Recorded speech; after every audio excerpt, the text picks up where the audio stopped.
السلام عليكم ورحمة الله وبركاته. سنة تالتة إعداد. النهاردة إن شاء الله هنتكلم عن الدرس الأول من دروس الوحدة التانية، السلالات البشرية في العالم. درس سهل بس للأسف كتير من الطلبة بيتلخبطوا فيه، عشان كده إن شاء الله هتكلم عنه في شكل مقارنة. مش هتكلم عن كل سلالة لوحدها، هقارن بين الثلاث سلالات من حيث المميزات، بعد كده هتكلم عن النسبة والتوزيع، بعد كده الأقسام. إن شاء الله بعد الفيديو ده استحالة تتلخبط في أي جزئية تخص الدرس ده. بس بقى قبل ما نبدأ الدرس يا ريت يا شباب بقى ما تبخلوش عليا كده بلايك للفيديو واشتراك في القناة. يلا بينا نبدأ. في البداية كده تنقسم السلالات البشرية إلى ثلاث أقسام رئيسية، وهي الزنجية والمغولية والقوقازية. إحنا كسكان للعالم تم تقسيمنا لثلاث سلالات، الزنجية والمغولية والقوقازية، وتم تقسيمنا بقى على حسب شكلنا، ودي اللي إحنا بنسميها المميزات. فعشان كده أول حاجة هبدأ بيها مقارنة ما بين الثلاث سلالات اللي هي المميزات. عندي بالنسبة بقى للسلالة الزنجية بنقول إيه هي مميزاتها. ممكن نقولها لك بطريقة تانية، الصفات الجسمية أو المظهر الخارجي. أنا كاتب لك الثلاث معاني أهو. بالنسبة بقى للسلالة الزنجية بتتميز ببشرة داكنة، شعر أجعد، شفاه غليظة، وأنف عريض. طبعا البشرة الداكنة زي ما حضرتك كده شايف في الصورة، الشعر الأجعد اللي هو الشعر اللي بيبقى شديد الخشونة ده، شفاه غليظة بقى زي ما حضرتك شايف كده في الصورة بتبقى كبيرة شوية. بالنسبة للأنف بتبقى عريضة برضو بنفس القصة. يبقى السلالة الزنجية إيه هي مميزاتها؟ بشرة داكنة، شعر أجعد، شفاه غليظة، وأنف عريض. بالنسبة بقى للسلالة المغولية بشرة صفراء، شعر أسود مسترسل، عيون منحرفة. طبعا بشرة صفراء لا هي داكنة ولا هي بيضاء، حاجة ما بينهم. الشعر الأسود المسترسل بقى بيبقى شعر كده شديد النعومة زي ما حضرتك شايف في الصورة، مفيش فيه أي تمويجة ولا حتى في أي خشونة، فده بنسميه شعر أسود مسترسل. بالنسبة للعيون بنقول عليها عيون منحرفة. لو ركزت كده في الصورة تلاقي إن العين تحس إن هي مايلة سنة بسيطة كده عكس عيوننا إحنا بقى. يبقى بالنسبة للسلالة المغولية تاني كده بشرة صفراء، شعر أسود مسترسل، وعيون منحرفة. عندي بقى بالنسبة للسلالة القوقازية اللي إحنا بننتمي ليها، في مميزاتها بشرة بيضاء وردية، شعر متموج، وشفاه رفيعة. طبعا بالنسبة للبشرة البيضاء مفهومة، شعر متموج يعني لا هو أجعد ولا هو مسترسل، حاجة كده ما بينهم زي ما حضرتك كده شايف في الصورة. عندي بقى بالنسبة للشفاه، هنا الشفاه عكس السلالة الزنجية، هنا شفاه رفيعة. وركز بقى حضرتك معايا كده عشان لو جالي مقارنة ما بين السلالات من حيث الصفات ما تنساش أي نقطة فيهم. لاحظت حضرتك إن البشرة والشعر اتكرروا في التلاتة.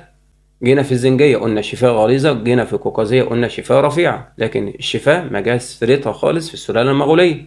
وجينا في السلالة الزنجية قلنا أنف عريض، بس ما جبناش سيرة الأنف في أي سلالة تانية. بالنسبة للمغولية جت فيها حاجة ما جاتش في الاتنين، اللي هي عيون منحرفة. تاني كده عشان ما تتلخبطش، البشرة والشعر أساسي في التلاتة وأنت عرفت الفروقات ما بينهم. في الزنجية الشفاه غليظة، في القوقازية الشفاه رفيعة. بالنسبة للأنف ما جاتش سيرتها غير في السلالة الزنجية قلنا هي أنف عريض. وبالنسبة للعيون ما جاتش سيرتها غير في السلالة المغولية بنقول عيون منحرفة. يبقى كده زي ما لسه قايل لحضرتك، تم تقسيمنا للثلاث سلالات دولت على أساس ظاهري وليس جوهري. وده عندي سؤال دلل، يقول لي كده دلل تقسيم السلالات أمر ظاهري وليس جوهري. عشان نفهم بقى السؤال، الإجابة معايا كده هي اللي هتفهمنا. حيث لا توجد سلالة أكثر ذكاء أو قدرة على العمل والإبداع من سلالة أخرى، فالسلالات البشرية أصلها واحد. احنا لسه متكلمين عن الفروقات ما بين السلالة الزنجية والقوقازية والمغولية.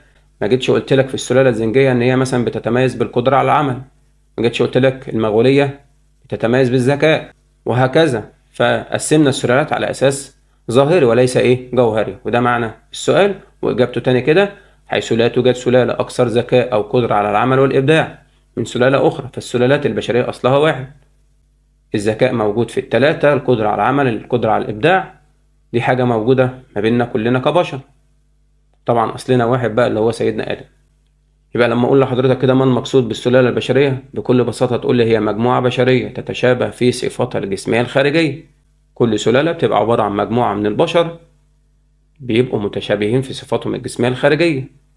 يعني لو قلنا على مجموعة من الأفراد إن هم بينتموا للسلالة الزنجية، يبقى زي ما قلنا كده الشروط لازم البشرة تبقى داكنة، الشفاه تبقى غليظة، وهكذا. فعشان كده بنقول التعريف تاني كده، ما المقصود بالسلالة البشرية؟ بنقول مجموعة بشرية تتشابه في صفاتها الجسمية الخارجية. نيجي بعد كده بقى لسؤال مهم جدا، بما تفسر نشأة السلالات البشرية. احنا ليه اتقسمنا لسلالات؟ ليه مش كلنا زنجية مثلا أو مغولية؟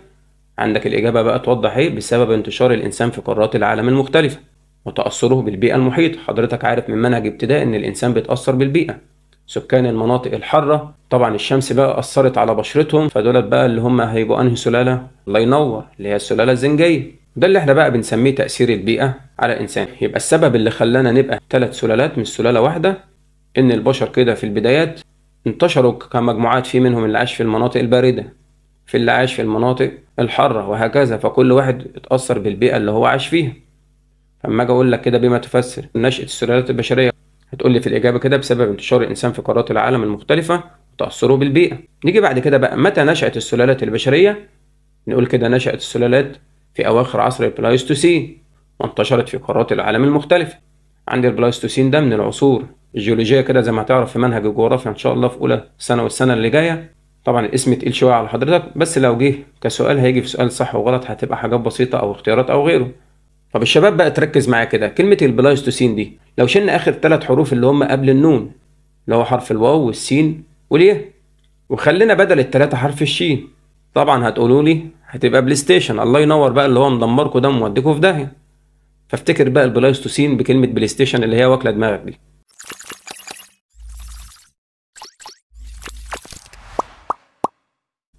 عندي بقى بالنسبة للجزء الثاني من المقارنة النسبة والتوزيع.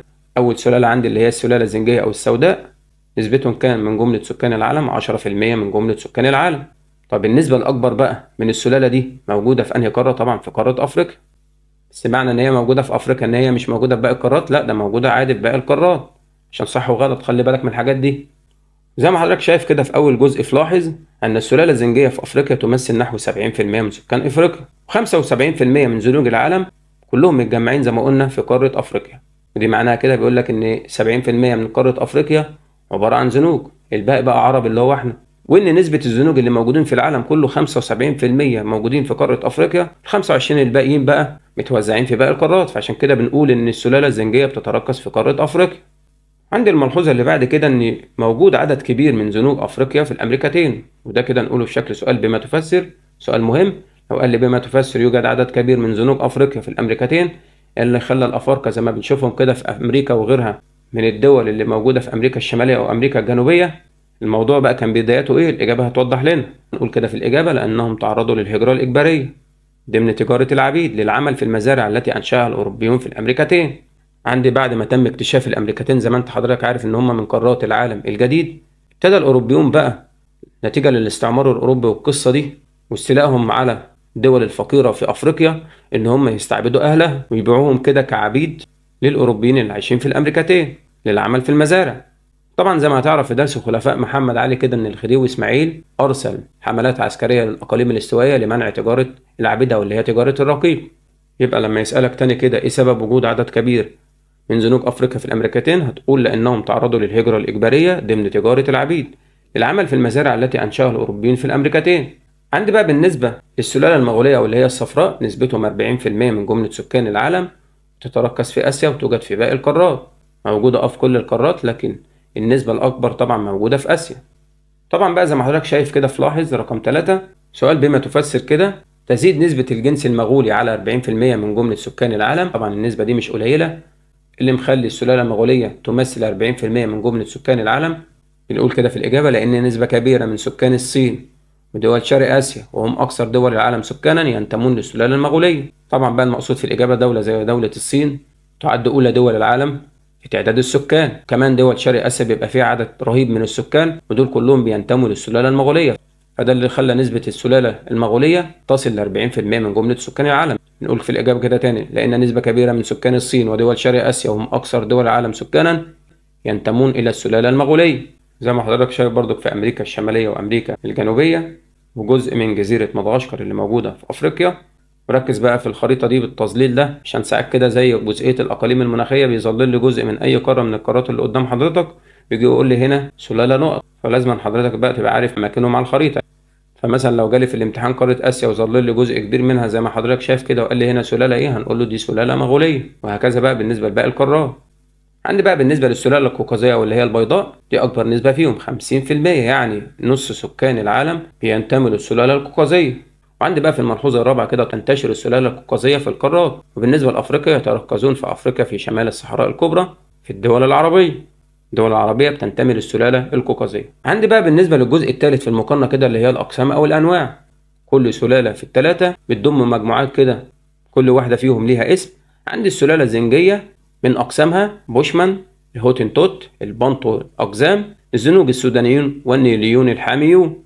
طبعا أسامي غريبة شوية، وكمان زي ما حضرتك شايف كده في الملاحظة رقم 1 يضاف إلى الأقسام السلالة الزنجية اللي احنا لسه قايلينهم. كمان هنضيف عليهم سكان غابات حوض الكونغو وصحراء كالهاري والاستراليين الأصليون. طيب إيه بقى ده؟ احنا هنحفظ ده كله؟ طبعا بقى لو سألك في جزئية الأقسام دي هتجيلك مثلا صح وغلط اختيارات، هيبقى سؤالها بسيط في الامتحان. عشان أجيب لك بقى من الآخر احفظ أقسام السلالة المغولية والقوقازية سهلين. أي حاجة بقى غير التلاتة بتوع المغولية أو القوقازية هتبقى كده وأنت مغمض سلالة زنجية. وكمان ممكن أقولها لك بطريقة كده السلالة الزنجية تسهل لك الحفظ بنفس الترتيبة اللي قدام حضرتك، ممكن تحفظهم كده: بوشمان، هوتن، توت، بانتو، أقزام، زنوج، سودانيون، نيليون، حاميون. تاني: بوشمان، هوتن، توت، بانتو، أقزام، زنوج، سودانيون، نيليون، حاميون. زائد طبعا حضرتك بقى عارف إن حوض الكونغو كده اللي موجود في المنطقة الاستوائية أكيد ده هيبقى سلالة زنجية. صحراء كالهاري في جنوب أفريقيا نفس القصة، السوريين الأصليون سلالة زنجية. عندي بالنسبة للسلالة المغولية بتشمل الإسكيمو، التانجوز، والهنود الحمر. بالنسبة للإسكيمو موجودين في شمال كندا وألاسكا، اللي هي الجزء الشمالي كده اللي موجود في قارة أمريكا الشمالية زي ما واضح قدامك على الخريطة. بالنسبة للتانجوز موجودين في سهول سيبيريا، طبعا حضرتك عارف سهول سيبيريا اللي موجودة في شمال آسيا. بالنسبة للهنود الحمر بقى في الأمريكتين، طبعا هم السكان الأصليون، ودي مهمة بقى زي ما حضرتك شايفها كده في رقم 2. في لاحظ الإسكيمو موجودين في شمال كندا وألاسكا، بينما التانجوز في سيبيريا. الهنود الحمر موجودين في الأمريكتين.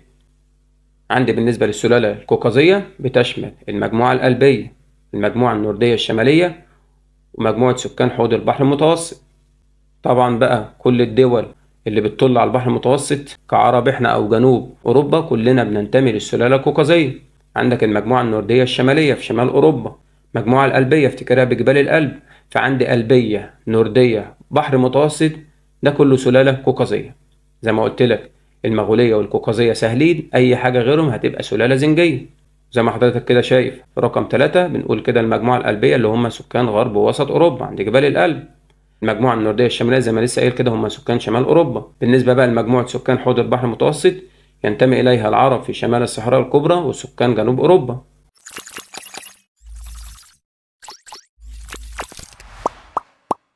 وبالنسبة بقى لآخر جزئية كده في الدرس، كام سؤال كده نفهمهم ونحفظهم مع بعض. أول سؤال عندي: بما تفسر ندرة وجود سلالات نقية في الوقت الحاضر إلا في المجتمعات البدائية؟ طب معناه إيه السؤال ده؟ إحنا قلنا في جزء المميزات أول جزء في المقارنة قلنا السلالة زنجية، بشرة داكنة، شعر أجعد، شفاه غليظة، أنف عريض على سبيل المثال. بس هل الكلام ده بقى موجود بقى بنسبة 100% زي ما إحنا لسه قايلينه؟ لا، إحنا ساعات بنشوف سلالة زنجية بس مش شرط نلاقي الشفاه غليظة أو حتى الأنف عريض، لكن اللي بينطبق عليهم المواصفات دي بنسميهم سلالة نقية. فعشان كده بنقول إن مفيش سلالة نقية إلا في المجتمعات البدائية. طب نقول الإجابة بقى عشان نفهم أكتر. إيه السبب اللي خلى السلالات مش نقية زي ما قلنا كده في المميزات؟ هنقول كده بسبب انصهار السلالات، اختلطت الصفات الطبيعية التي تميز كل سلالة عن الأخرى. طبعا انصهار السلالات بقى اللي هو موضوع الجواز ده، بنلاقي كده زي ما موجود في أوروبا سلالة زنجية يتزوج من سلالة قوقازية، فنلاقي هنا الأطفال واخدين صفات السلالة دي وصفات السلالة دي، فبنقول كده بقى اختلطت الصفات الطبيعية التي تميز كل سلالة عن الأخرى. طيب لاحظ بقى السهم. طب لو قال لك نفس السؤال دلل الدليل على عدم وجود سلالات نقية في الوقت الحاضر إلا في المجتمعات البدائية. الدليل إن المجتمعات البدائية هي اللي السلالات نقية اللي هي ما انصهروش مع غيرهم، فبنقول كده حيث يوجد الإسكيمو والهنود الحمر وهم سلالة مغولية لم تنصهر مع غيرها. رقم 2 سكان غابات حوض الكونغو وصحراء كالهاري والاستراليين الأصليون هم سلالة زنجية لم تنصهر مع غيرها. طبعا لو هنبص بقى اللي بينطبق عليهم المميزات كده زي ما قلناها، هنلاقي جماعة الإسكيمو، الهنود الحمر، طبعا دول سلالة مغولية بيحملوا المميزات اللي احنا قلناها من غير أي اختلافات. طيب سكان حوض الكونغو كالهاري والاستراليين الأصليون دولت ما اتجوزوش من أي سلالة تانية، فعشان كده محافظين على المميزات اللي احنا قايلينها دون أي تغيير. يبقى فرق كده ما بين إجابة السؤال لما يقول لك بما تفسر ولما يقول لك دلل.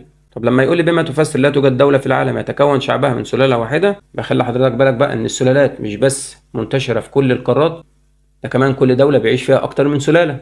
فلو سألنا عن السبب هنقول له برضك نفس الإجابة، نقول في الإجابة كده بسبب انصهار السلالات اختلطت الصفات الطبيعية التي تميز كل سلالة عن الأخرى. بالنسبة للسؤال اللي بعد كده، لو قال لي يتكون شعب الولايات المتحدة الأمريكية من سلالات مختلفة، الولايات المتحدة الأمريكية الدليل إن هي بتتكون من أكتر من سلالة، هنقول كده حيث يوجد بها السلالة الزنجية القادمة عن طريق الهجرة الإجبارية زي ما قلنا في اللي فات. 2 السلالة المغولية وهم الهنود الحمر السكان الأصليون. رقم 3 السلالة القوقازية هم السكان القادمون من أوروبا. طب بالنسبة للعرب لو قال لي كده بما تفسر العرب ليسوا من سلالة واحدة، احنا كمان مش سلالة واحدة. فنقول بقى في الإجابة إيه السبب؟ لأن أغلبية العرب سلالة قوقازية، ونتيجة الفتوحات والهجرات حدث انصهار مع السلالات الأخرى فاختلطت الصفات. طبعا احنا في الأساس قوقازية، لكن بقى بسبب الفتوحات والهجرات حدث انصهار مع سلالات أخرى فاختلطت الصفات. طبعا احنا كعرب لا مننا بقى البشرة البيضاء، كمان في البشرة الداكنة، عشان كده بقى العرب ليسوا سلالة واحدة. عندي السؤال اللي بعد كده دلل لا توجد دولة في العالم يتكون شعبها من سلالة واحدة. هنقول بسبب انصهار السلالات وزي ما قلنا في الإجابة اللي فاتت. لكن لو قال لي إيه الدليل إن فعلا مفيش دولة في العالم بيتكون شعبها من سلالة واحدة، طبعا بقى هنكتب له كده كأمثلة الولايات المتحدة الأمريكية والدول العربية. هنقول له إن الولايات المتحدة الأمريكية بتتكون شعبها بقى من السلالة الزنجية بقى القادمة عن طريق الهجرة وزي ما قلنا في اللي فات. وهنقول له برضك الدول العربية الأغلبية قوقازية، ولكن بقى بسبب الفتوحات والهجرات حدث انصهار مع السلالات الأخرى فاختلطت الصفات. يعني من الآخر كده إجابة السؤال ده هتقول الإجابة بتاعت السؤال اللي فات واللي قبليه. طب عندي السؤال اللي بعد كده لو قال لي ماذا يحدث إذا لم تنصهر السلالات مع بعضها وما كانش حصل موضوع الانصهار ده؟